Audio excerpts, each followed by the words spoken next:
Commanders lose by 24. Lost Jayden Daniels in the process, who maybe shouldn't have been on the field to begin with. Here's the headline from the Washington Post. It was 38-7. Why the heck was Jayden Daniels even in the game? Do you think Jayden should have been in the game, bro? I mean, look, we've seen starters in games that are blowouts like this. So I'm not going to kill Dan Quinn. I didn't love the play call for sure. You know, the RPO, and, you know, you kind of put him in harm's way. But I kind of look at it like, I mean, Jayden is obviously injury prone. Like, he's already in a year and a half had the ribs, the hamstring, strained knee, and now this. And so I don't want to say, I mean, he could have got hurt on any play. So I get it. You could have taken him out, but we see starters. I'm sure you were in plenty of games where it's a blowout, and you just keep your starters in. So I'm not going to kill Dan Quinn on this. Yeah, he should have been in the game. Like, it's easy for us when a player gets hurt. We said it with Chris Godwin. Yep. All right. Yep. Was that last year? Yeah. Last year. We said it last year with Chris Godwin. And when guys get hurt, when they're trying to fight, do you understand when you are a player, you're not saying, Coach, you can put somebody else in. We're not going to come back. That's not your mentality. The moment it's third down, you are grabbing your helmet, strapping your chin strap up because you expect to go back out there and try to do something. Now, as a coach, the mentality becomes, okay, we got to put something good on tape. We can't just allow this game to trickle into the following week. We're 3-5 as a team, the Commanders were. They're trying to fight to remain a threat in the NFC, which is running away with a lot of other teams that are having success, and we're going in the opposite direction. The best chance we have to do that is with our starting quarterback, to give us something to go. Even if we don't win this game, we have to build some type of momentum for the following week. And that's all teams try to do when they're in those type of situations. But Jayden, he's probably the first one to grab his helmet and want to go out there and compete. So I don't have a problem with it. He should have been in the game. In hindsight, because he got hurt, we're saying shouldn't have been in the game. It was out of reach. But no, every player wants to still play. Yeah, the problem isn't that he was in the game late. The problem is that this is probably not that shocking. And this is the worst take to have because nobody wants to have it and nobody wants it to be right. But this was the worry with Jayden Daniels coming out of college. And you can't, I understand it's a fluke or it's unlucky, and that all might be true. You can't convince me that I'll use the other extreme, that if Josh Allen is tackled that way, that happens to his arm. You can't convince me. And this is not I feel sick for the player, but I would have been very anxious about having my franchise quarterback be 190 pounds. And now he's played 26 games, to Bruce's point, and has suffered injuries to 4 totally different parts of his body. And the hamstring is unrelated to these things but the sprained knee is not, the cracked ribs is not, and I don't think that arm is. I don't think that's unrelated to his frame. And that is, the Commanders fans right now can cope, if you will, by putting it on Dan Quinn. But I think the bigger story is like, gosh darn it, is this the second time we got a transcendently talented dual threat quarterback that is lithe, and this is going to be always the concern in the back of your head, which I think it will be for Jayden. I don't like it. I'm not sure. I hate it, but I'm not. If you were to tell me, hey, this happened to a quarterback this weekend, would he have been high or low on your guesses going into it? Just sucks. It's not a skinny guy sport, man. It's not. Commanders host the Lions on Sunday. Oh, and their season's over. Chiefs lose. Mahomes pressured all night, completes less than half his passes. Chiefs have won a little more than half their games. What does this loss mean for Kansas City? A lot for seeding, potentially, not much for anything else. And so, listen, I was dead wrong about the game.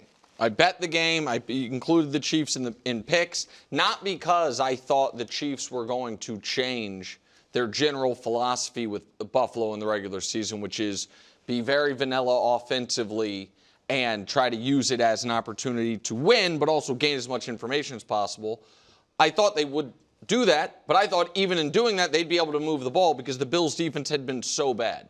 I either underestimated the Bills' pass rush or overestimated the Chiefs' offensive line, even while it was missing people, or a combination of the two led to what has been the only consistent way through an 8-year career to make Patrick look bad, which is consistently get pressure without sending blitzes. It's what happened in the Super Bowl against Tampa. It's what happened in the Super Bowl against Philly the second time around. It's what happened last night. And very quickly, you can get the most talented quarterback I think any of us have ever seen look very human. And I thought, that was the worst completion percentage game for Patrick's career. It was a minor miracle.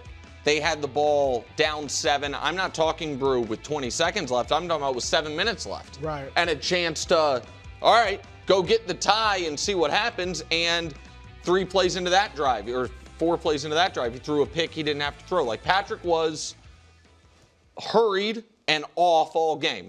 There's no denying it. But do I think any of that is going to apply when these teams play in the postseason? Not really. And do I think that the Chiefs are in real jeopardy of missing the postseason? Absolutely not. I do think it's going to be a fight to win the division, and it's going to be, for my purposes, Greg, a really fun fight because it's going to really come down to, am I right or wrong about Bo Nix and the Broncos? If I'm right about them and the Chiefs sweep the Broncos, they control their own destiny for the division. Beat the Chargers when you play them again at home, sweep the Broncos, you're fine. And if I'm wrong, then they're going to have to do it as a wild card, which they've been on the road, but they've never not won the division. And so I still believe the Chiefs at full strength are the best team in football. I think Buffalo last night beat them up pretty badly and, deserved the victory. Yeah, look, what does this mean? You're spot on as it pertains to seeding. It matters. But the reality of it is you're looking at a Chiefs team that now is going to go into the bye week and look at this schedule and look at every opponent and have to give them their best shot. Not because they know they're going to take every opponent's best shot. But now there's no possible way you can chalk or check mark a division win against any opponent. I don't care if it's the Raiders. I don't care. I know you feel this type of way, but you can't go into those games feeling like, because you don't know what other teams are going to do in the division where you're sitting. You can't take any game for granted. You can't take a single game for granted. A bad loss kills you. And when I watched this team last night or yesterday, one thing that stands out to me is they have got to figure out a way to get some type of a running game.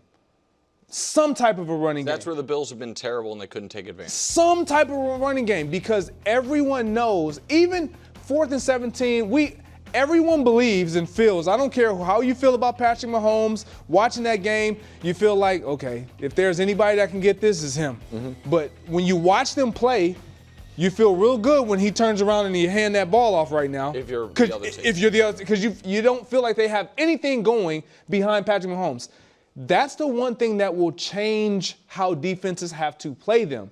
And for Patrick Mahomes, right now, does he need help? No. Would he like a little bit more help? Of course. Any quarterback would.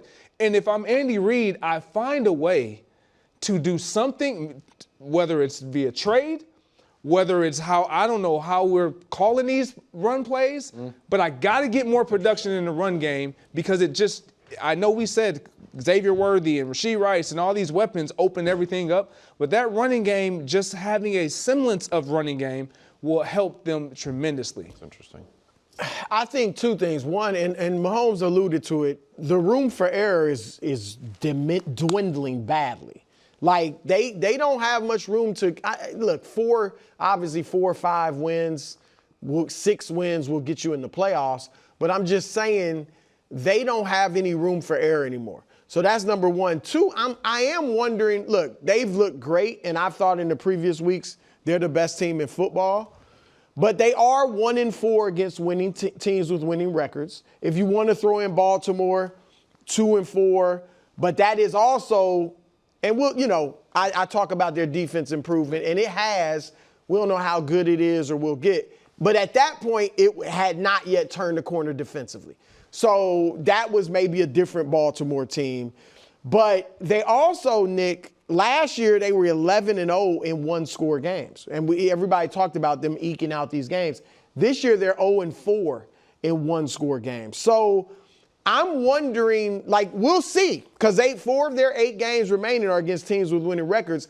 Let's see how good they are. They got a lot of tread out of beating Detroit, which is legitimate, obviously. They also got a lot of tread out of beating Baltimore because Baltimore hadn't fallen right. to 1-5. We didn't know what Baltimore was at that. But they have lost when they lost to Jacksonville, it was surprising because they had Xavier Worthy back. So it's wow, okay. Now they've lost with Xavier and Rasheed. That's when it was really clicking, and then they just lost yesterday to that. So it's a good test for them. I still feel they'll make the playoffs for sure, but it's getting a little, things are getting tight. I want to go on the record here. If they finish worse than 12-5, I'll be disappointed. 12-5. So that's one loss. That's one loss. It's one, and if I don't know if we can show the quarterbacks, therefore the teams they have remaining, and I think that is the left side of the screen. You played aside from Stafford, basically all of the best quarterbacks in football. But they lost to Trevor. No. Again, number 1 pick. On the right side of the screen, they play, in my opinion, 2 legitimately really good quarterbacks in Dak and Justin Herbert, but those teams are now diminished. And then I think that again, I'm just going on the record. I think they're going to go 12-5, which is why I still think they're going to win the division. Wow. So we'll see. That would be amazing. Okay. Just one. They haven't been great. They've had weeks where they're back. They look great. Since the tackle that turned the tide, they're 5-2. Lost 2 games. They're 5-2 with a loss to Jacksonville, kind of a weird one, and a loss to a great team in Buffalo. I don't think they play any team, no disrespect to the Colts, we'll get to in a moment, as good as Buffalo the rest of the way. And so they're if they 5-2, if they go 5-2 the next 7, they wouldn't get to 12-5. I understand that, but that's where I think they're going to finish. Okay. As for the Bills, well, the odds makers absolutely loved this win. Buffalo is now number 1 in Super Bowl odds, number 1 in AFC odds. Gonna make sense. That's not league. That's the AFC. Yeah. What? No, they're both. They're number 1 to win it for the whole. Okay. Yeah, Super Bowl and Super Bowl AFC. And MVP, Josh. Now, I guess people really liked that game. It's just Bills Chiefs. Do the Bills deserve this much faith, bro? Well, look, I think they should be favored in the AFC. Obviously, the Chiefs, we've seen this how many times? 4 times? 5 in a row. But I still think they should be favored right now in the AFC. And then the league, at first you question it, but the NFC, we saw the Packers, we know what they've looked like. Detroit's been, had some bad losses. The Rams are really good, but they're not scary in my opinion. So there's no team in the NFC. Philadelphia is tough to repeat and even get back to the Super Bowl. So I guess that's fine, but definitely I think in the AFC, they've done enough. I know they've only played, I think they're 1-1 against winning teams, lost to the Patriots, but beat the Chiefs. They have the superstar in Josh Allen. They've got right now the best running back in the league, James Cook. So with that offensive line, I think it's fine for having them favorites. Yeah, I don't mind it at all. To your point that you were just alluding to, you got one of the best quarterbacks in the game. Offensively, we look at them and we talk about, well, they don't have a number 1 receiver, but you got a 2-headed monster at tight end that really supplements for what you don't have at the receiver position. I mean, we witnessed Dalton Kincaid and what he was able to do now that he's healthy and on that field, giving them that type of resurgence. What I need to see out of this team that will solidify it for me, and again, I don't mind that they have the favorites, the odds are in their favor. Defensively, I need them to see more. I need to see more consistency. Not even necessarily even against the run defense. In the pass defense, what they were able to do yesterday at the specific Cole Bishop, what he did yesterday if they are going to be a team that can make a deep run and upset a team like Kansas City in the postseason, you got to have play like that from a safety like Cole Bishop. He's tough. Like the pass defenses that he made yesterday, the just instinctive playing that he was doing, it was very reminiscent of a young Harrison Smith. Wow. that I had the pleasure of playing against and alongside in Minnesota. If he and second-year guy, but what I saw out of him, I got to watch more. But if they can get that type of production and then some type of run stopping, yeah, why not? Well, listen, I've thought all year long that the two best teams in the league were the Chiefs and the Bills. They picked them to go to the AFC Championship game against each other each of the last 2 years. I'd pick them to go to the Super Bowl if that was possible. While I think having the Chiefs favored over the Bills is foolish, they just played and the Bills beat them handily, so I don't take issue with it. I do want to ask you about a couple quotes, one of them from Cole Bishop, because I think one of the best things the Bills have going for them right now is maybe they could make it through a whole postseason and not have to play the Chiefs. Maybe I'm wrong. You know what I mean? The Chiefs aren't going to go 12-5. They're going to go 10-7, be the 7th seed, and get knocked off before they get to Buffalo. But if they are to play the Chiefs, I don't understand why Cole Bishop and the rookie Hairston said these things. Here's Cole Bishop talking about the defense on Patrick. One of the motions on third down, just kind of film study. Saw a play versus Chargers where he spit it out there pretty quick. So being able to know that he's potentially going to throw that ball, and then he talked about a play against Xavier, just chasing the motion, being able to anticipate that the ball might go there. And then Hairston talking about Xavier specifically, finding a difference in his posture and his effort for real, when he knows he's not getting it, when it's a run. So just applying what I saw from the film room and taking it out to the field, there are tells that everybody gives just about finding it. That's, by the way, courtesy of Tyler Dunn and his great Substack, golongtd.com. I personally would not be, especially the Hairston quote, that seems like something you'd want to keep to yourself. I agree, 100%.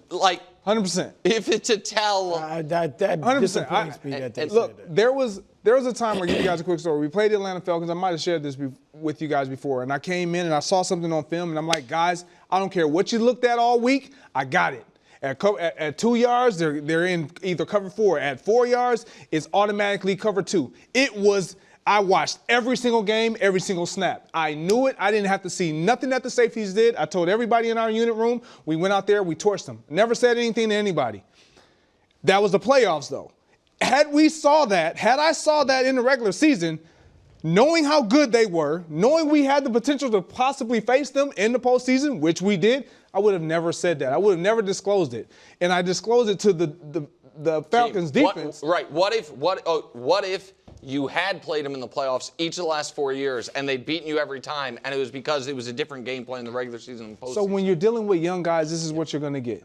And that's why I will give them a pass. Because if they're studying film and they're feeling like, man, I'm doing what I'm asked to do. Yeah. This is why I'm a professional. I'm watching film. I'm identifying tells that allow me to play with a freedom that I don't have to actually identify all these other tells. I know what that was. I saw that on film. I'm going to trust it. That's why I say when I watched Cole Bishop, and I didn't even know he said this, when I watched him play, he was playing with a level of savviness and understanding that was like, no, I know what to expect right now. He wants to play the quick game. He was all over it. I love what I saw. If they can get that type of play, it's gonna be totally different. Yeah, listen, I agree. They're young, but it's like, come on, guys, either. you gotta be better.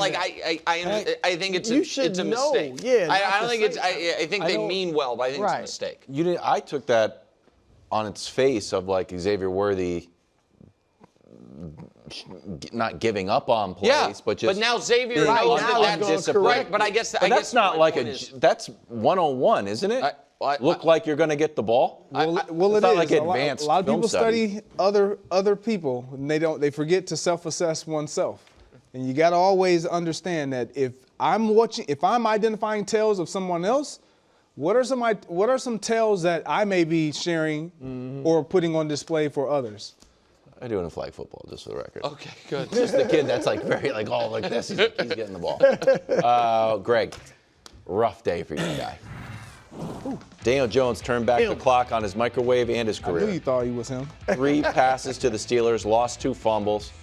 Here's the stat line.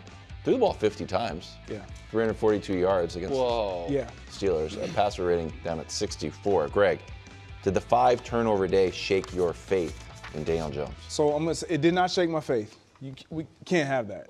Number one, can't play that way. Can't have Daniel Jones throwing the ball 50 times. Can't be in that situation. When you have a guy like Jonathan Taylor and you give him the ball 14 times, I understand he only averaged just over 3 yards a carry. Mm-hmm. You gotta feature him.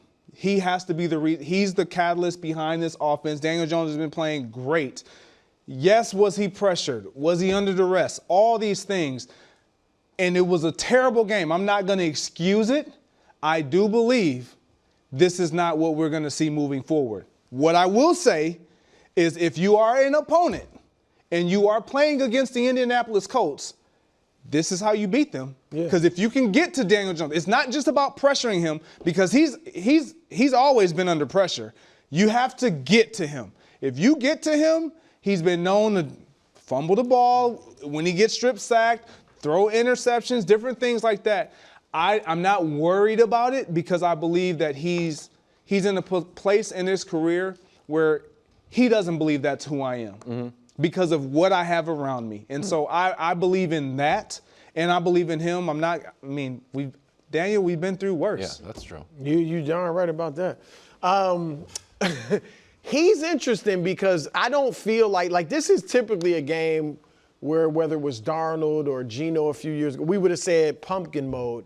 But I have to give him this credit. The start to his career was better than those guys. Like was a perennial starter. He did have a good rookie year. He did have the year in New York where he led them to the playoffs. So he wasn't as bad as Darnold early in his career. So I'm giving him more rope, if you will, before I say pumpkin mode. But this is why I think they're a good team, a playoff team, it looks like right now, but not a threat to win the AFC because if a team makes them – now their offensive line is one of the best in the league, so I'm surprised they got mashed the way they did yesterday. But if a team takes away Jonathan Taylor and makes Daniel Jones have to beat you, I don't think he's going to be able to do that far enough into the playoffs to get to the Super Bowl. Also, I note that he's just been called Daniel Jones in this segment and not Danny Dimes. And it's because yesterday he was, of course, Danny Nichols, all 5 turnovers. Well, I don't know what was your favorite, Greg, of the 5. I mean, there's a strip sack turnover. There's another strip sack turnover. And then, of course, there's the 3 picks. I don't even know, because we're late on time, if we have time to show all of it. And are you really, come on, deep down you thought this magic act is coming to an end, didn't you, Greg? Here we go.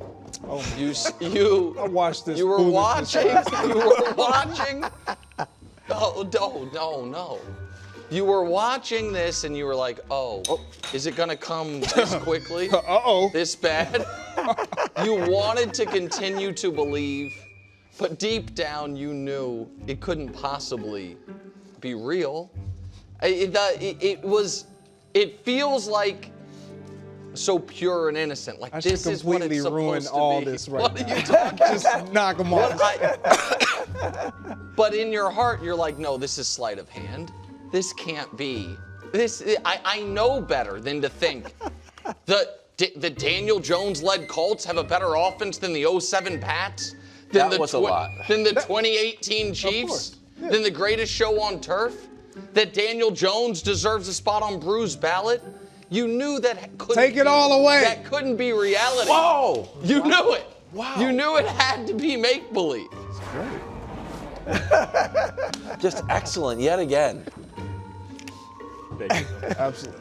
Normal segment, but we are not huddling. Welcome back to First Things First. We're starting with the Bengals. They can light up the scoreboard. They can't play defense. Chapter 25. How many times have I done that news read? I guess 24. Exactly right. Brew, your reaction. I know you're not a fan of curse words, so I apologize on behalf of the show. I get the frustration. My goodness. They have scored 80 points in the last 2 weeks and lost. How much time was left when they gave the ball to Caleb?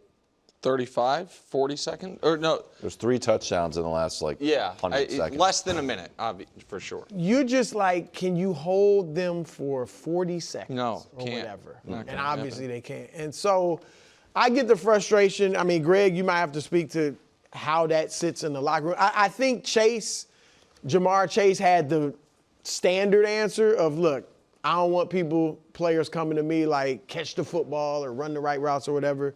So I guess that's probably standard. But I get the frustration on the running back Chase Brown's part. So I don't know if you guys remember early in the season, I put Jamar Chase on the Bud list, and I said he has to be more. He can't stay in this lane. We don't need to hear about it, but he can't just stay in this lane. What you think saying something can he help? has to.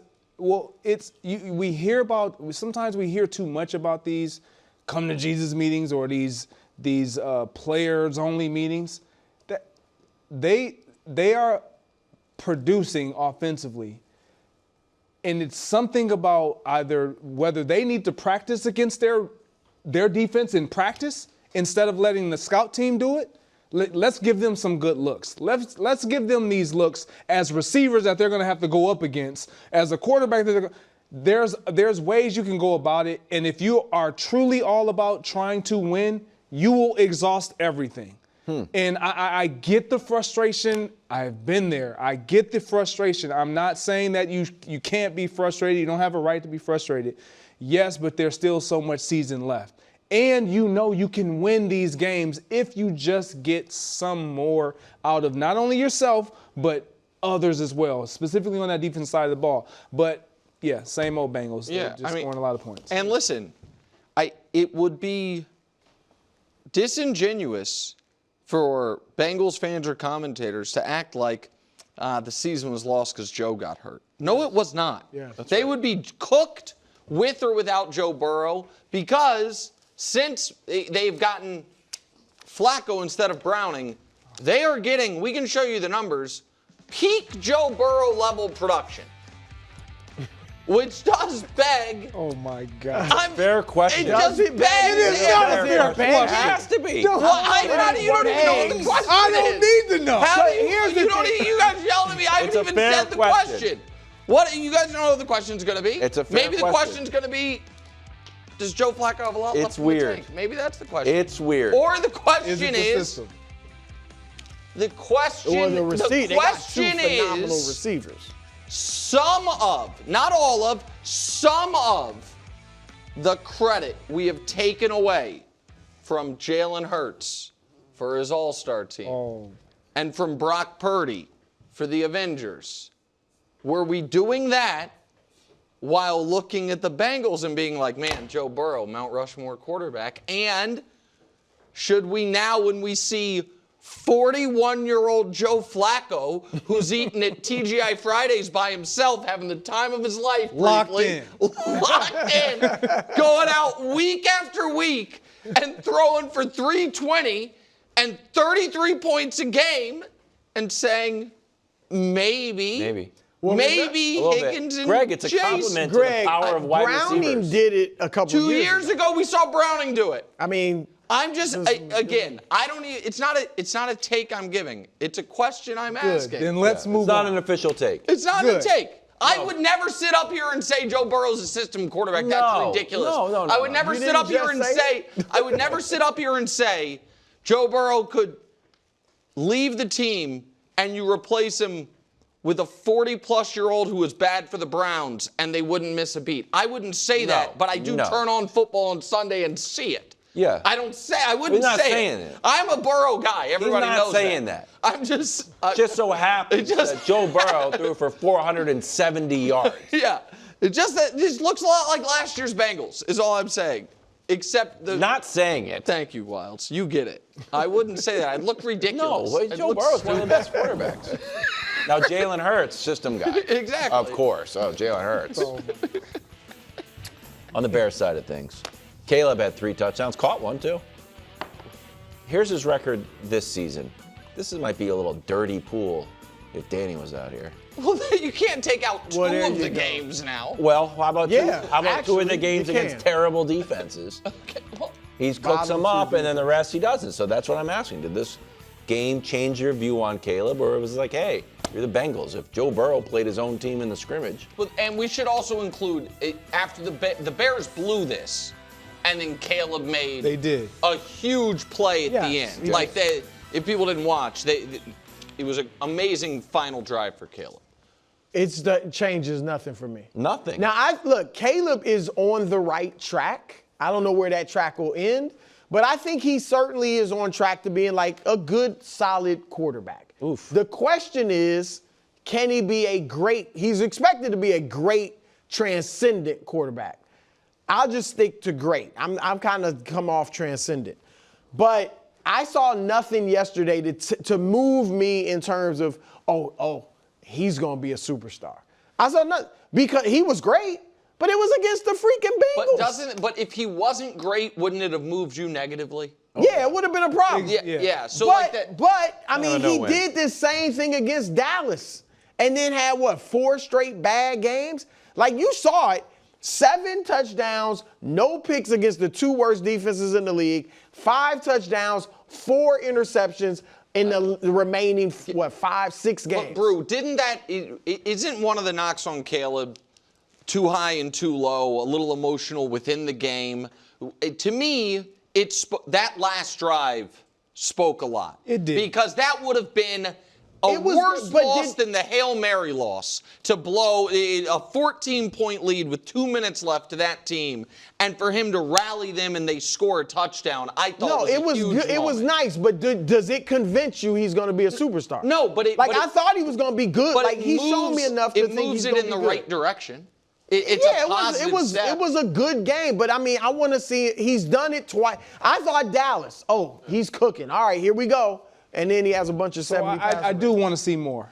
However, I'm more with Nick on this one because I do think for Caleb's psyche, forget how we view him. Mm-hmm. For his own psyche, Yeah.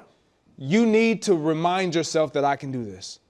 That even when my team needs me the most and they need a drive, they need heroics, if you will, I can still come through. Now, the game was in hand, and then for some odd reason, they found themselves on the outside looking in, and he found a way to make enough plays, and he did it. And when you're on a team that is kind of teetering on the brink, and you look within your division and then in your conference, and you see, like, man, we don't have a margin of error to lose a game like this, find a way to win it. When just last year, every game like this, they lost. found a way to lose it. And unlike the Cowboys game, where it's just a rout, they needed every single one of those 47 They did. points. The defense allows 42, and they win. Like that to me is something. It's not nothing. Go ahead. I hear you guys, and I agree with a lot. Like it is a step in the right direction. Justin Fields cooked against this Bengals team. I'm just saying. No. That's true. I oddly feel better about this than if it was 47-21. Like the fact that they needed it, and then my favorite impromptu 30-second bi-weekly segment. 2024 quarterback redraft today. This moment. Right now we're doing it? If you ask football world, Drake May goes 1. Easy. Who goes 2? Today. We know everything we know. This moment. Caleb's back to 2. I don't know. I think a lot of think- people might think look at Jay- Bo Nix. Those people must not have. Jayden with I the still think Jayden would go. Really?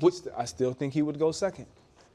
Okay. The injuries is. It's the at only least a thing. debate. This morning, it's a debate. It's more of a, yeah. It was but not I a think thing Bo a week was ago. Took 4 touchdowns, and the other guy is in a hospital. Right, today. that's what So congratulations. No, but the reason I bring it up is I think that is a very going to be continually fluid conversation. And it had just been people, I think, tried to stamp that Caleb over Jayden, forget Drake May, that Caleb over Jayden was a huge mistake by Chicago. And this morning, I think all of a sudden, you'd have very split opinions. Maybe. That's the point. That's the point I'm trying to make. That's all. I think some people would take Bo. I'm not saying I would, but Bo Nix over Caleb this morning. Sean Payton and his family. He's 6-2. But okay. He's something. I mean, I know you penciled in 2 wins, but the guys. they're 7-2 actually. Oh, even if we're better. gonna be fair. Steelers down the Colts, moved to 5-3. They forced 6 turnovers. Danny Dimes had 5. But they only won by 7 points. Kind of odd. Greg, are you starting to believe in the Steelers? Wildes, absolutely not. No. Wow. Absolutely. Absolutely not. Like, I'm just not. This is why, like, watching that game yesterday with all that went wrong with the Indianapolis Colts, with all those turnovers that Daniel Jones did have, and to still be right there to potentially have a chance to try to win this game, try to tie it up.